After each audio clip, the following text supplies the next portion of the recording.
All right. That looks so weird there. There we go. Okay. All right. Welcome to Real Amigos. We got quite the show for you today. We got Ryan Leahy. We'll introduce him in a quick second.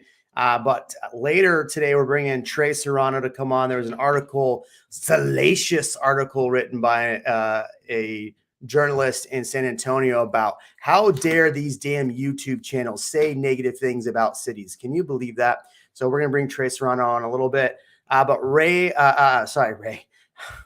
I just talked to Ray Ellen.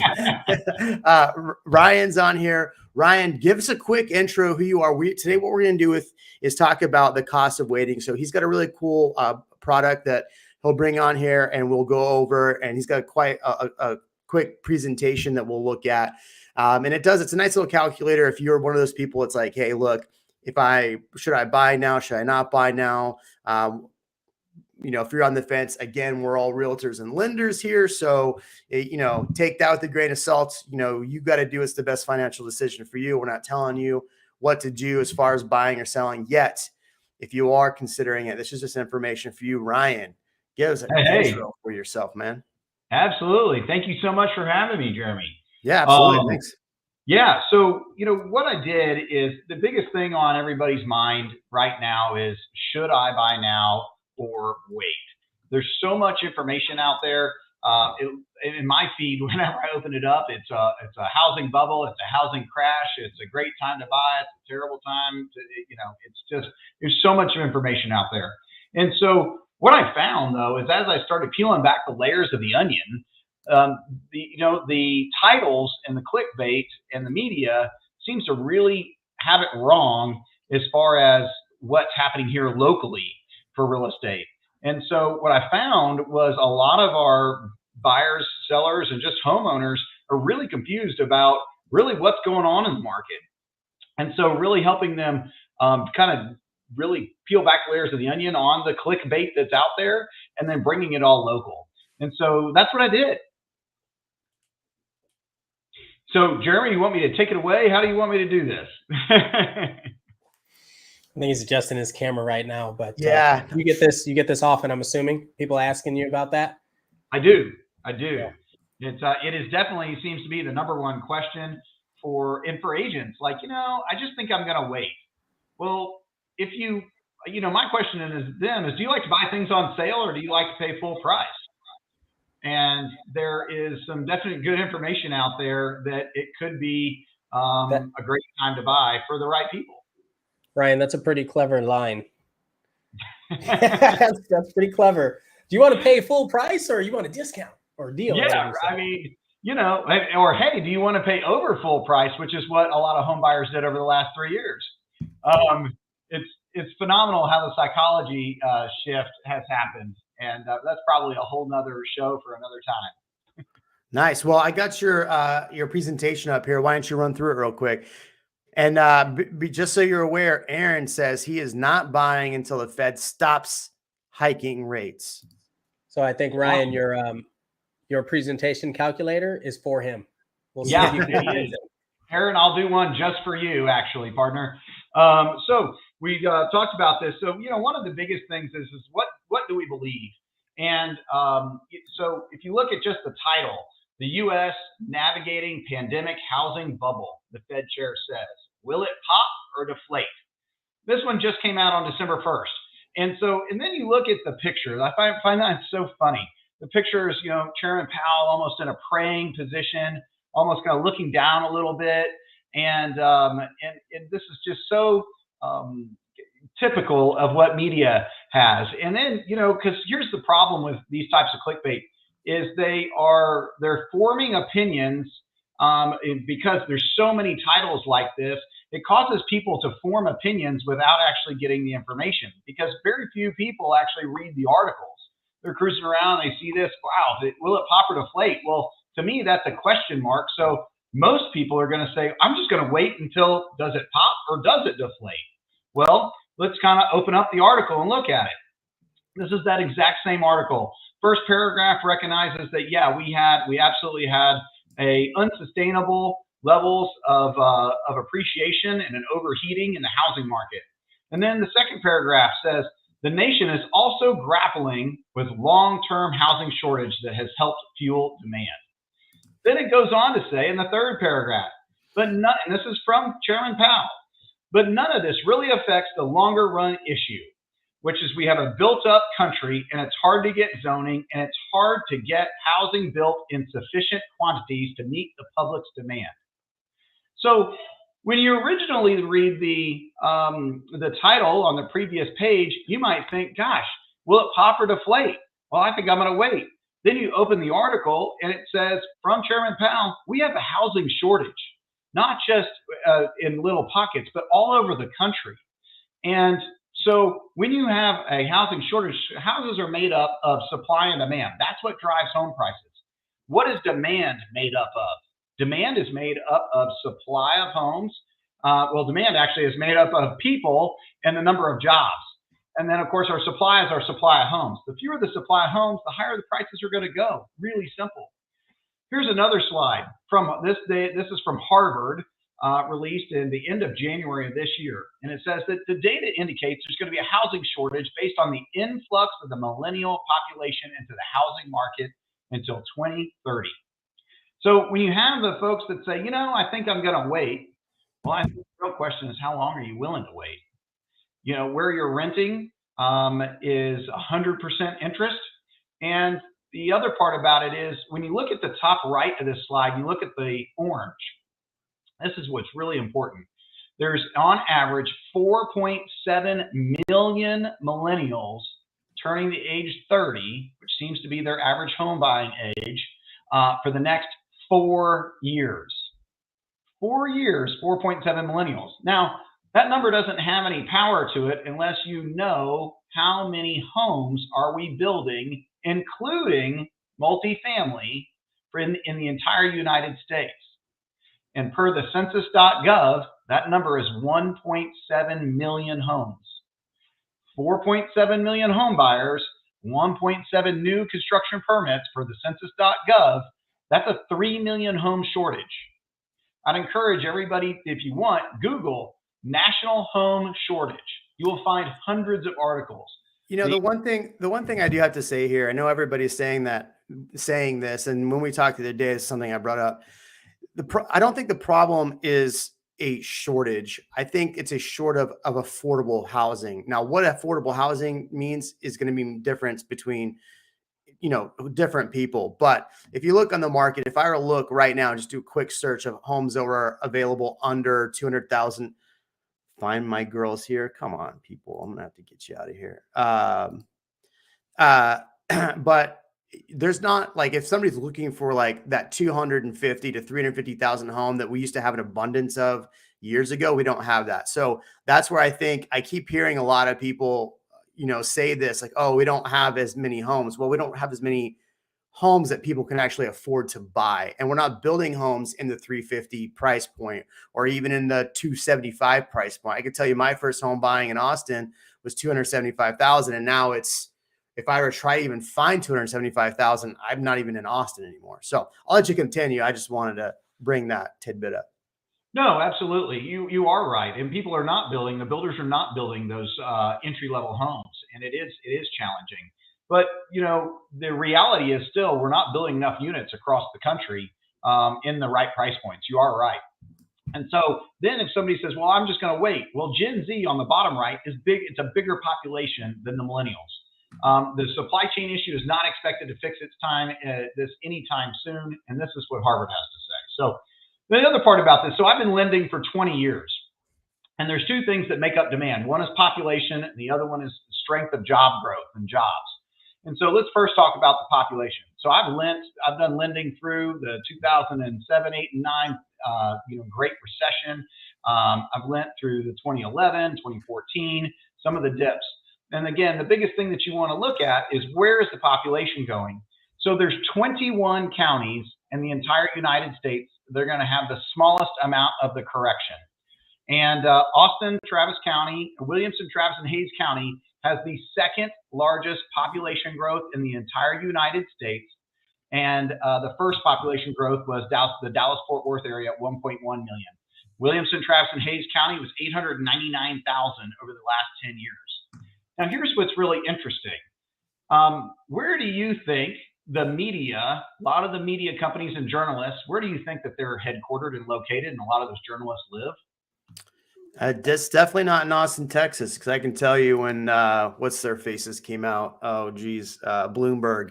Everybody had to come out. They're like, "Oh, we know all this stuff about Austin." I'm like, "Yeah, we'll come out and actually look." And they wrote a totally different article once they got out here. So, Yeah, yeah. that is true. Most of it's in the Northeast, Chicago, DC, LA. Where are the most amount of people moved out of over the last 10 years? In the Northeast, Chicago, DC, and LA. So what you see here is while those journalists are writing it, that might actually be their reality. It might even be their friends and family's reality that home prices are actually coming down in a much bigger correction. But that is not what's happening here locally. And so we have to bring things back locally and really start looking at what's going on there. So we talk about population. Here's what the jobs are doing. This was released just 2 days ago. This is from the Bureau of Labor Statistics from the U.S. Department of Labor, released 2 days ago. The change in jobs from February 2020, which is pre-pandemic, to October 2022. Actually, Austin was the fifth largest, had the fifth highest percentage in change of jobs. We added 10.2% of jobs, but we were the number one largest city in the country that had the number one highest change of jobs, and we were number one. Also, we have more jobs now than we did in the pre-pandemic. So we have more jobs now. So our job economy has gotten much, much stronger through the pandemic, unlike many, many counties across the country. This study was done over 348 metropolitan areas. And so the other part about this is Austin has the second highest GDP, gross domestic product, which means we produce the second highest value in the entire country, only followed by San Francisco. So the Bay Area had the first highest GDP. So Austin and the MSA has the second highest GDP in the entire country. So why? Well, we have the 5 wealthiest companies in the world: Tesla, Amazon, Apple, Google, Facebook, Meta, excuse me. Now, here's what's really interesting. If people have been reading the news, how many of those have announced layoffs? Quite a few of them. I believe that Facebook announced they were going to lay off 11,000 people. Actually, the Austin Business Journal just recently released it. It's 222 were the Facebook employees in Austin that were actually getting let go. Amazon announced that they were going to lay off 9,000 people. It affects, I think, 138 was the number of people in Austin that were going to be laid off. Google announced that it was going to potentially lay off 10,000 people. It was less than, I know the head recruiter over at Google, and it was less than 300 people are getting laid off here in Austin. So you can't always rely on these big market data that's happening. So do you think that less than 1,000 people getting laid off in these big tech sectors is going to move the market? And the answer is no, it's definitely not. So we talk about a little bit of then and now. This is pretty interesting as well. So $500,000 then, which was during the pandemic, even as little short as 8 months ago. Jeremy, how much would it be common for a person to pay $600,000 for a $500,000 home over the last couple of years? Jeremy?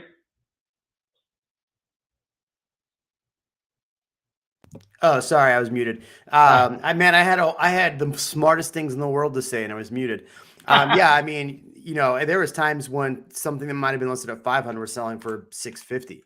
So yeah, absolutely. Absolutely. So let's look at this. On the left-hand side, a $500,000 home, and you're putting 10% down in this scenario. You're putting $100,000 down plus closing costs. So your loan amount is $500,000 because you paid $600 for it. The interest rate was 3% with no points. 10% down does have mortgage insurance. Your total all in was $3,479. Your closing costs were higher because the sellers weren't paying title policy. Your total cash closed at $108. A $500,000 house now with 10% down. Jeremy, do you think is it realistic that a $500,000 house now will go for $475? It potentially less, just depending on the area. I'm seeing stuff that'll list at, well, I mean, look, I had a friend who just listed a property out in Liberty Hill, and it had multiple offers. So yeah, I mean, potentially, yeah, 475. I would, it's possible for sure. we're seeing if homes are priced right, there's definitely multiple offers, and that goes back to our job economy is so strong. And our apartments are actually over 90% occupied. 93% occupied is the average occupancy of apartment complexes in the MSA. But we are seeing $500,000 houses trade at 475 on a regular basis, depending if they're not priced right. And so today's interest rate was 5.99 with 1 point. Your total monthly payment, $35.84. That's $105 more a month in mortgage payment than it would have been had you bought a $500,000 house for $600 and put the $100,000 down. Your closing costs are a little bit less because the sellers are going to pay for the title policy many times, and your cash to close is $52,000 less. There's also strategies called a 2-1 buy down, which actually makes the payment $32.12, which is $260 less, $267 less a month. There's just some great strategies out there to help people understand that, interest rates, while they are higher, do what Dave Ramsey says. Buy now, marry the house, and date the rate. Refinance. It's just the deal is you just have to find a house that's going to fit your budget right now. And that has to do with the psychological shift of, Jeremy, when you mentioned earlier, your first house in Austin was what, 275? Is that what you said? Yeah, that's right. Yeah. So my first house when I bought in Austin in 2003 was $133,000. It was for sure not my dream home. And so over the last several years, this generation of home buyers seems to have gotten spoiled with, hey, I'm just going to go buy the biggest home that I can, and I'm going to buy the best dream home that I can. And, sub 3% rates, you can do that. But how the rest of us bought homes and created our wealth that didn't buy over the last few years, I bought a $133,000 home. I lived in it for 10 years, fixed it up over 10 years, and sold it for $310,000. The next house I bought was $535,000. I lived there for 5 years and sold it for $735,000. And you keep moving up. This is the definition of a move-up buyer. And you start, and now I live in a home that I never in a million years thought I could afford because of the equity that I started trained 20 years ago. I've lived in 5 primary residences over 20 years. And so that's how this whole thing was designed to work. We almost pray that rates don't go down to 3% again, because what had to happen for it to go down to 3%? We had to have a global shutdown. And so, God forbid, something catastrophic would have to happen for rates to really go down. The reality is the longer you wait, the more expensive it gets. Why? Population is continuing to rise, particularly for the home buying population, for the millennials and Gen Z. And if you go all the way back to the 70s on the left-hand side, home ownership has outpaced inflation significantly throughout time. On the right-hand side, cumulative appreciation. If you just look at the pessimists from 2026, if you bought a $500,000 home today, if it just appreciated at 6%, which is far, far lower than what it has been in the past, over the 4-year average, 6% each year over 4 years, that $500,000 home would be worth $620,000 in 4 years. Let's just say it appreciated at 3% for 4 years. That $500,000 home is worth $560,000 in 4 years. So do you want to pay $60,000 more today or in 4 years or in 2 years? Do you want to pay $30,000 more? The reality is home prices continue to go up. Now, I always like to say, what are the big boys doing? Because the reality is we are all getting played. That's the reality. Because do you try to day trade real estate? The answer is no. Jeremy, do you know how long most people live in a house? What do you think? About 6 years, 5 to 6 years. He's exactly right. It's between 5 and 7 years most people live in a house. So should you be trying to day trade your home purchase? Should you really be trying to decide, I'm going to wait until the end of the year, or I'm going to wait until this? You're supposed to, and if you go back to Dave Ramsey, you buy the house that you can afford today, and then you refinance if an opportunity comes up. But here's what's really interesting. What are the big corporations doing?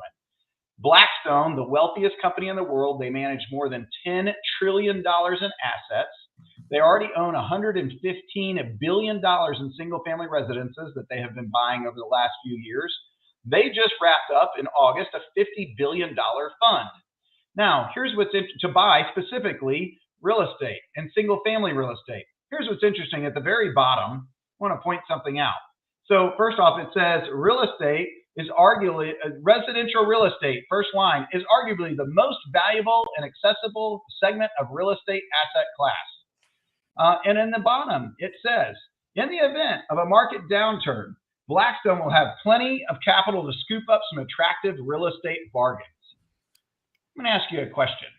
Your camera is down in your hand. Sorry. Sorry, thank you. I was trying to read from my bigger screen. Thank you. I'm going to ask a question.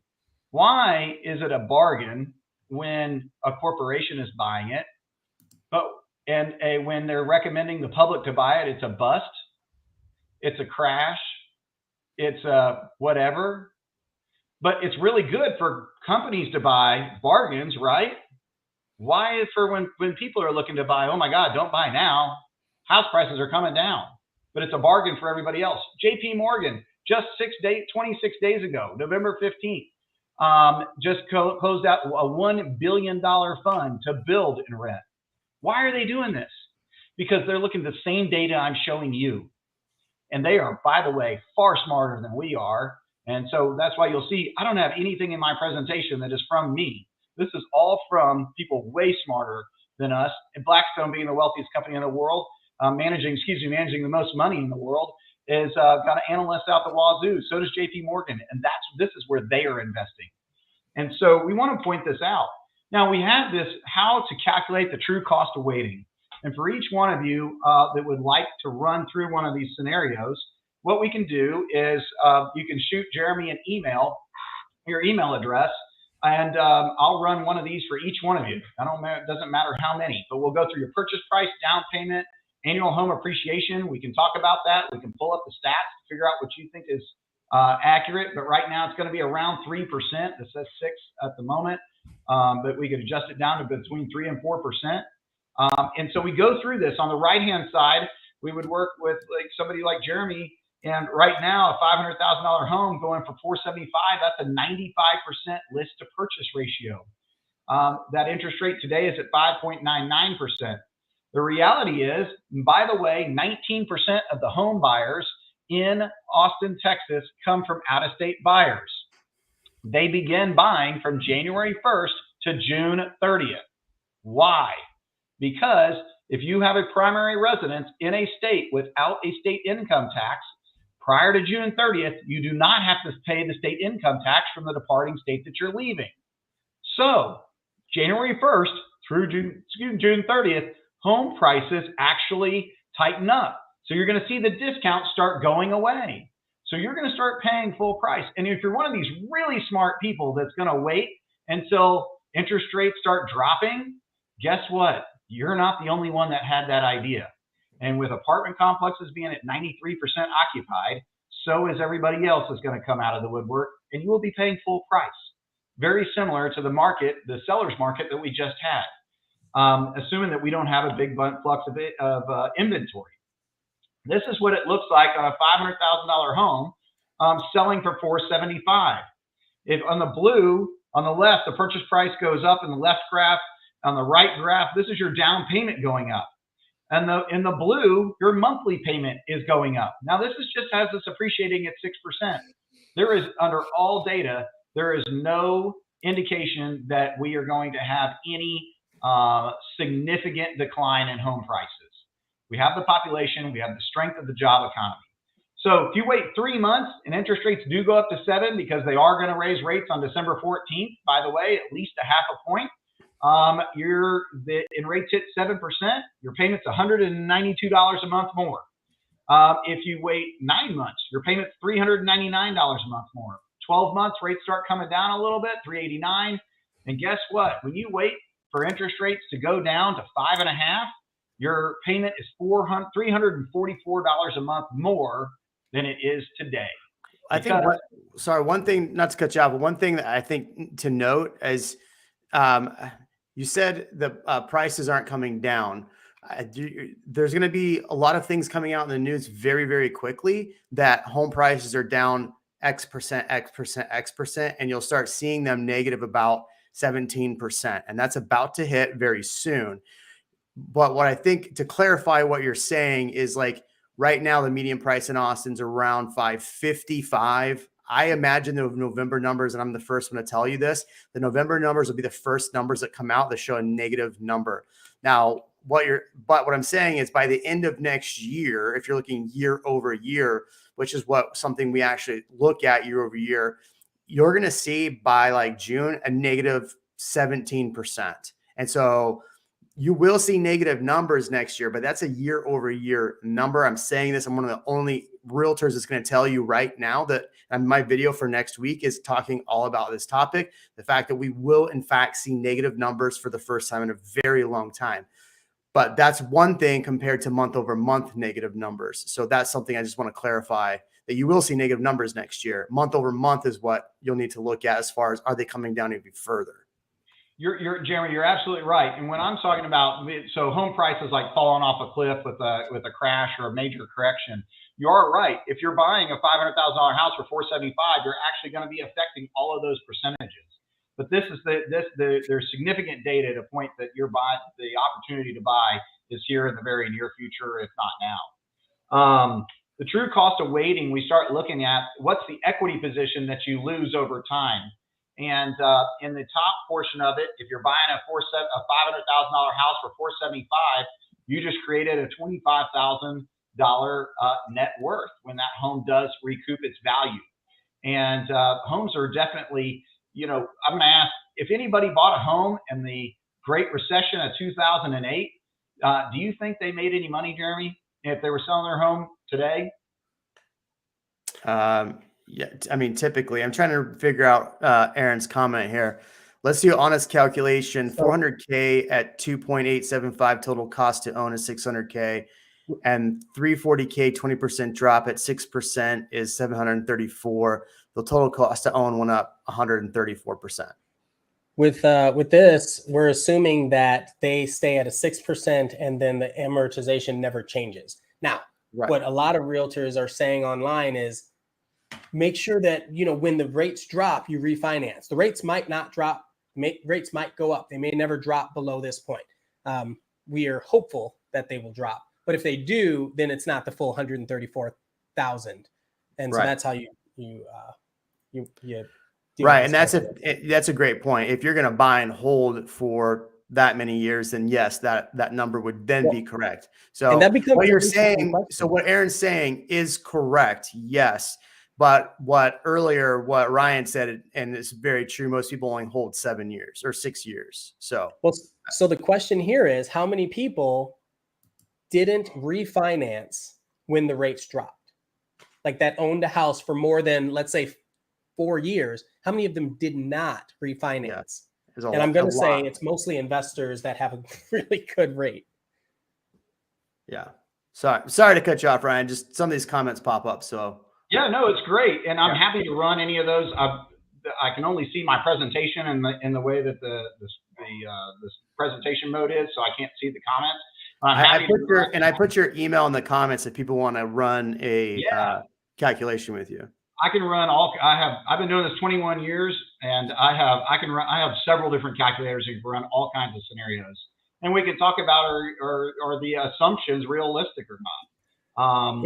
And so So here's the reality. There's some mortgage strategies for buyers that are really making a lot of sense, at least for conventional wisdom. If you follow Dave Ramsey, his big thing is buy the house that you can afford today and date the rate, meaning go ahead and refinance. The other one of the really popular items as well is called a 2-1 buy down, which the seller's your agent, like Jeremy's really good at negotiating things into the contracts. And in many cases, Jeremy can negotiate the seller to do some contributions.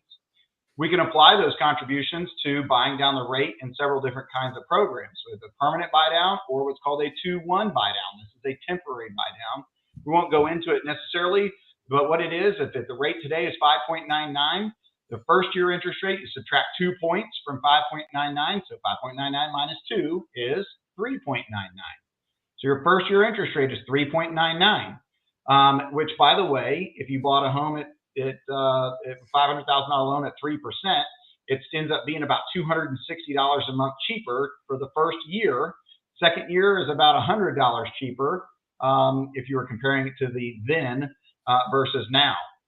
And that can make a lot of sense for you. In the event that you refinance, you actually receive the unused money back as a principal reduction. Another comment is, and when we talked about this, is really helping people understand move-up strategies. We do renovation loans that are also part of the main mortgage. So we can go off of loan to value. This is really, really huge if you're like, gosh, I wanted to buy a 500, but now I'm down to 375 or 425. Well, if you're working with your agent and you're like, God, this house just isn't there. I really want the kitchen remodeled and the bathroom remodeled. I want to add a pool. We can go off of the as completed loan to value and roll those things in. So another great opportunity to look at. And you would only have to put the conventional loan amount. It's got the standard conventional guidelines of 3%. So 3% down. And then you can now, as of January 1st, lend up to $726,200 loan amount with just 3% down. So that's also a really huge part about what you can do as some of the buyers and opportunities here. So you can send me a text with just your name and your email address. I can give you a call. This is my cell phone number. Hopefully I don't get trolled or signed up for something. So it's a texting service. And yeah, Jeremy, I appreciate you having me. These are some of the reasons that people use us. And we've got more than 225 5-star reviews online. And yeah, look forward to being of value. Cool. I appreciate you jumping on, Aaron. Or sorry, Aaron. God, I'm reading the Aaron's comments on here. I appreciate you jumping on and going through this. I mean, I think it's important that people do their due diligence, right? If you're on the fence about buying a home and you're not really sure, I would definitely look into, reaching out and getting the calculators that you need and get with a professional that really can help you figure out what is the best way. Again, on this channel, look, a lot of people get upset. A lot of people are angry right now in the media and everything. And that's why we're going to talk about Trey and what happened with Trey here recently. But a lot of people are angry. Prices are higher, right? Interest rates are higher, and people are very upset about all of these things. So I want to clarify one more time. No one on here is telling you to go buy a home, I think the most important thing is do a calculator, find out what your monthly mortgage is, and make sure you can actually make that payment. Aaron made a good point in here a bit ago. He said, date the rate. Date the rate does work. You can refinance as long as you can keep your job. It's a calculated risk, but a risk that you can't ignore. We've definitely pushed back on the marry the home, date the rate on this channel. I would definitely say make sure even Trey's putting in the comments 2-1 buy downs. So there are things that, Ryan's talking about that you can negotiate into a contract, 2-1 buy downs, 3-1 buy downs, maybe do a 10-year arm. I would just be careful that what the end of that 10-year arm or what the end of that 3-1 buy down is, and you're comfortable with that payment. So that would be my only thing for anybody looking to buy. Jeremy, you're absolutely right. The reality is only buy what you can afford. Don't push it. Don't gamble with your primary residence. And so, yeah, couldn't agree with those comments. Cool. Totally agree with those comments. Well, hey, again, I put Ryan's information. If you want to reach out to him and run one of those calculators or give him a call and ask him questions. Ryan, I really appreciate you jumping on, taking the time and showing us your calculator and going through your presentation, man. Awesome. Thanks for having me, Jeremy. Appreciate you guys. Appreciate you. Thank you. Okay, Aaron, what's up, man? Thank you for all the comments, man. I really appreciate that. Look, you got to take everything with kind of a grain of salt sometimes. And I think he had a lot of really good things to say, whether you agree or disagree with him. He did have some good points. All right. I got to my guy, Trey Serrano. You're back on here, man. So Trey Serrano, Hello, amigos. I'm going to put up the article in a second here. So I'm going to put up the article here in a second. But tell us what happened, and then I'm going to put up the article after it. Sorry, I'm trying to read too many things at once. All right, back up. Here we go. All right, tell us what happened. how it happened, because you told me the story Sunday. We knew this article was going to come out, and then we'll talk about the article. Go ahead, man. Perfect. So I got an email from the San Antonio Express News, and it was just a email, and it said, realtors throwing out San Antonio's dirty laundry. So, of course, I'm driving. I tell my wife, and she reads the message while I'm driving. Basically, this reporter is saying that San Antonio YouTubers are throwing out the city's dirty laundry, and he demands to know why. So, of course, how ludicrous this sounds, I called him right away. And I said, hey, man, what's the deal? Like, what do you need? Can I help you? Do you want to buy a house? And he said, absolutely not. He was very snarky with me, very sarcastic. And he said, why are you putting this information out? Why are you playing the news anchor? Why are you giving people this information? Why are you telling people not to move here and telling them why? So I simply answered, I want to give information that is not popular, that is not something the locals really want you to know, but it's honest information. And I'm using the locals and the news articles that you guys publish to show people that have the interest in moving to San Antonio. And he didn't like that very much. He said, well, what does that do for you, Mr. Realtor? And I simply said, it educates my future client. If they decide to buy in San Antonio, great. If they don't decide to buy in San Antonio, I just saved them a crap load of time in moving down here by telling them exactly what goes on in exact areas, because 12 years ago when I moved here, there was no information on YouTube. There was no information. Google search was like, hey, look at this pretty tourist stuff. And that's it. So he said, I'll let you take it away, Jeremy. And what's up, Ian? So the article dropped today, and the first thing I get is a text from Trey. Hey, look, real estate agents on YouTube have called San Antonio the worst city in the U.S. So Trey, I would tell you that's probably not good advice if you want to sell to clients. If you said, but I don't think you were the one that said it's the worst city. There's a couple of clips in here that I really, really thought were good. Now, I read this full article, and I don't think he was. I don't think it was as bad on you and some of the agents as I thought it was going to be. It actually seemed a little bit nicer, but there were a couple of things in here that really made me chuckle. So I'll start at the beginning. It says, in a recent YouTube video, real estate agent Trey Serrano stood before a green screen of brick house with blue door behind him. I love how they have to tell you like your background, like who gives a shit what your background is, behind him with a line of police tape and stretched across the entire screen. Hold on.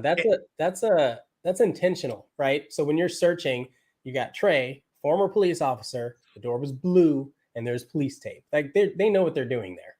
Yeah. There's no relative reason to say that, but it makes sense for the algorithms. Yeah. Everybody talks about how great San Antonio is. Even I talk about it, said Serrano. So even he's even saying that you talk about how great it is. So stupid. Yeah. A former paramedic and San Antonio Police Department officer who now leads the Cavalry Group with over 15,000 views. The video with over 15,000 views. You're getting a lot more views than that, my buddy. You're getting like over 100,000 views a month right now. This guy, if you're not following Trey's channel, look up Mr. Spicy, Dennis Ordi. Okay. But you need to know the worst, Trey said, or Toronto. I'm going to just say Trey every time I read Serrano. I'm going to eat you like a pepper, man. Often overlooked. Often overlooked compared to other major cities in Texas. San Antonio is one of the fastest growing metros in the United States, real estate agents and other content creator. Anyway, the one thing I love that he said in here, and I want to get to this, he said something about the agents were being snarky. Yeah. And I was like, wait a second, like you were the one being snarky. And the way this reads to me, and tell me if I'm wrong, but the way this reads to me is basically what you said at the jump, which was, hey, you are now becoming the news anchor and you don't have the right to be the news anchor. And that's how it read in the entire piece. He just said, stay in your lane. Yeah. That's what he just said. Yeah, absolutely. It's just, I think people are getting fed up with these news articles because literally the top of the article, the part where you don't have to pay for to read the article says, San Antonio YouTubers say San Antonio is literally the worst city in the United States, in America, whatever they said. And then to actually read what the details were, you have to pay for the subscription. Like that is the most switch and bait that I can ever think of. So I subscribed to the San Antonio Express News. And when I read the article, just like you said, Jeremy, I couldn't believe that he was basically saying, oh, well, these YouTubers are saying the pros are living here and the cons are living here. And they're actually trying to convince you of the bad things in San Antonio so you can make a decision. So go ahead. I was going to say one of the lines in there, and you tell me how accurate this is, says, you might be sitting in your living room having rattlesnakes and scorpions racing toward you. And I'm thinking, why are they highlighting this information? Nobody believes that, do they? Yeah, I don't know where they actually, that was taken from like a travel vlogger. So you have one guy that has a camera that lived in San Antonio for a couple days a week. And it's now quoted as part of, I guess, living here. Pros and cons. I don't know. Yeah, 601 Travel's YouTube channel indicated that there are more critters, scorpions, rattlesnakes in San Antonio than people, which there probably are.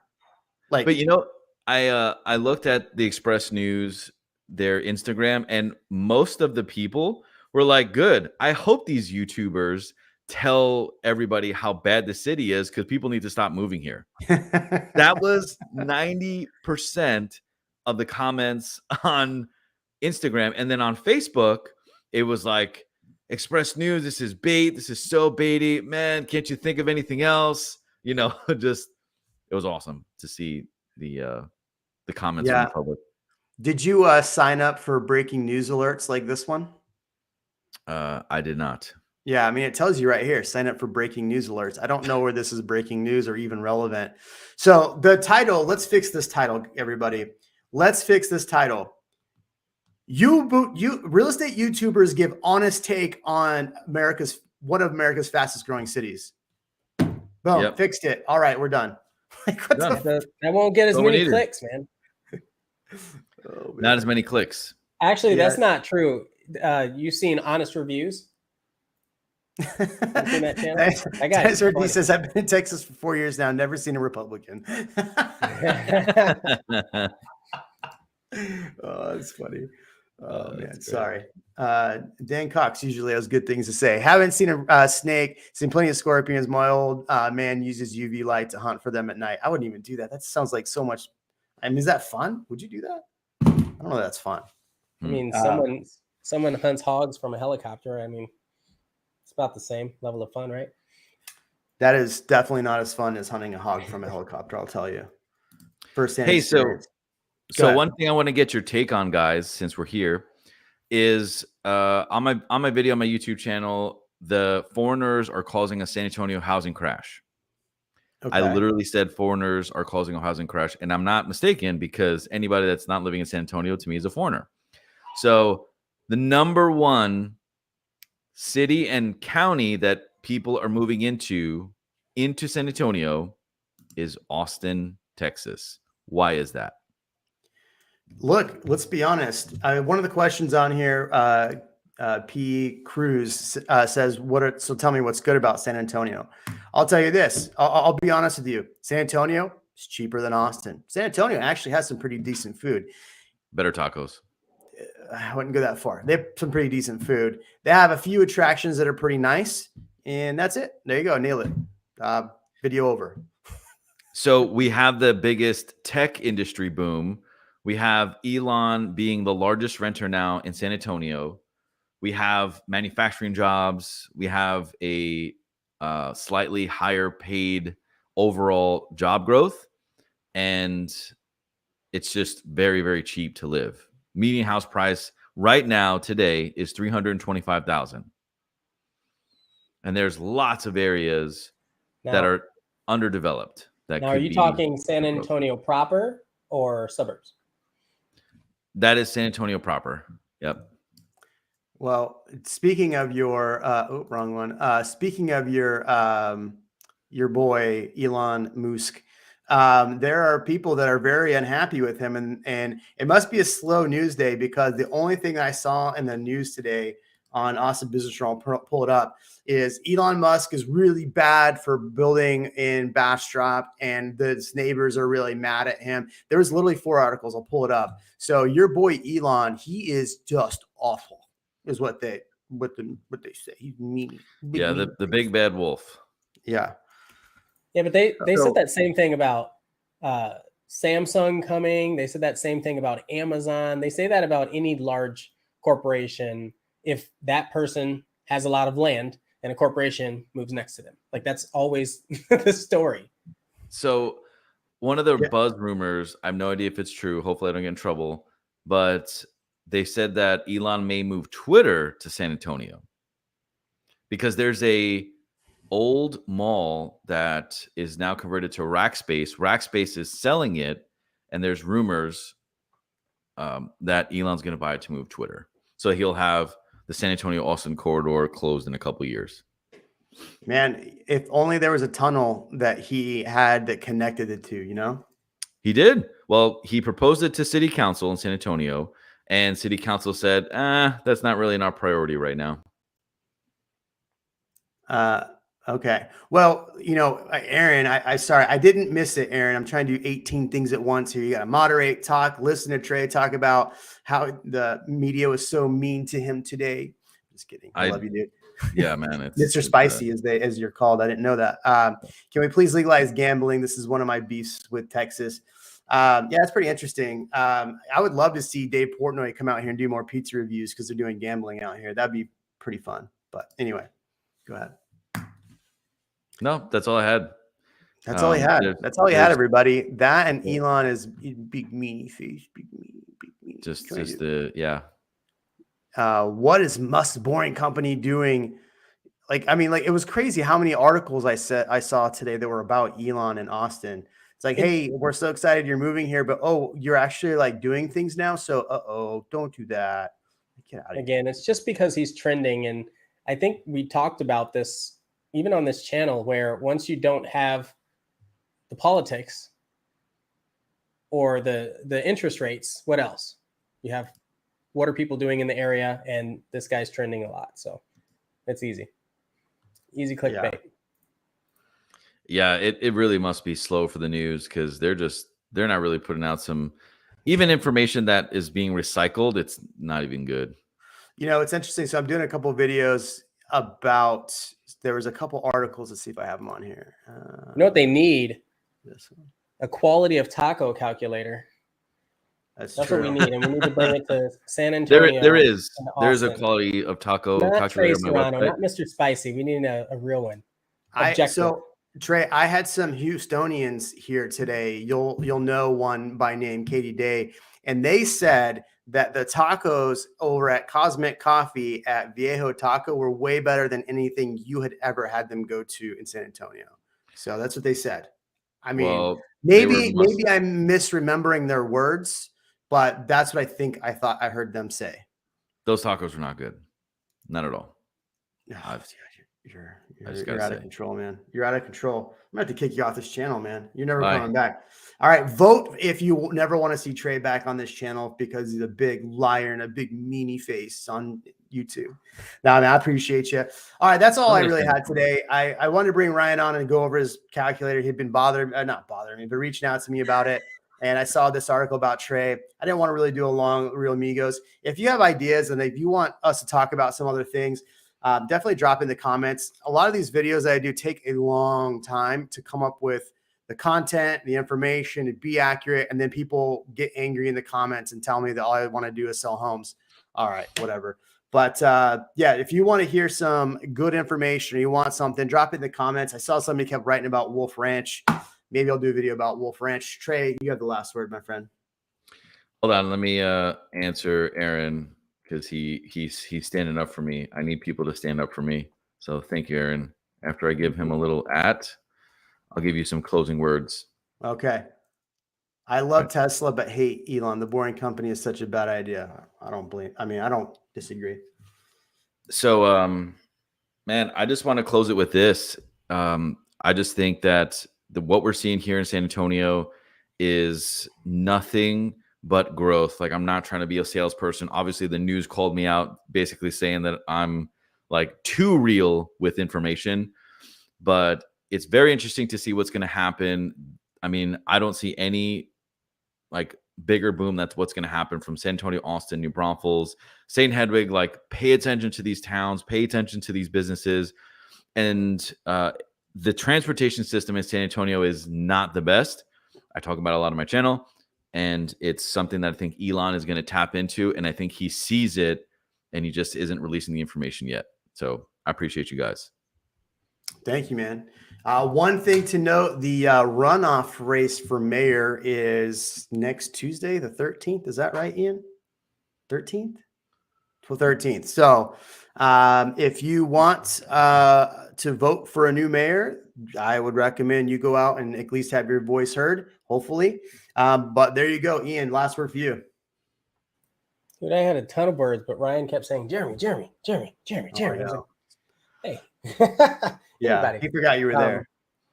Yeah, I know. I think the one thing I want people to look at is just paying attention to the large corporations buying rental homes. I think that's just something to keep in mind. And I think we should table that and have a conversation about that in the future. I know we've touched on it a little bit, but I think that's a big one to watch.